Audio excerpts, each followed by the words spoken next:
හොඳ නෑ ඉරිසියා කරන්න. වාහන වලට ඉරිසියා කරන අයට පයින්මයි යන්න වෙන්නේ.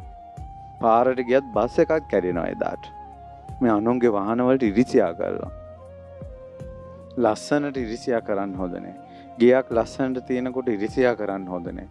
ඉරිසියාව කියන්නේ හිත අපිරිසිදු කරන. 4 පොයට සිල් ගත්තත් කටින 1000ක් කළත් යාව සුගතිය යවන්න බෑ. ඉරිසියාකාර මිනිස්සු. ඉරිසියාකාරම එක මිනිස්සෙක් දෙව්ලෝ ඉපදිලා නැහැ.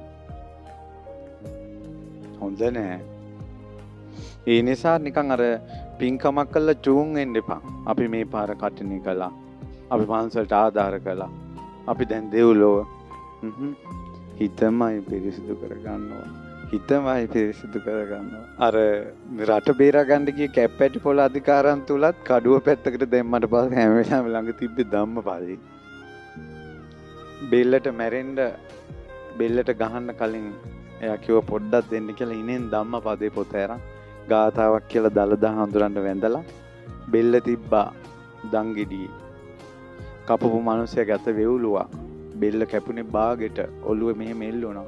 එකපාරෙන් ගහපි ඔළුව වෙන් වෙලාම යන්න කියලා බාගෙට කැපිච්ච බෙල්ල නැගිටලා ගෙවුවා. දලදා හඳුරන්න වැඳලා.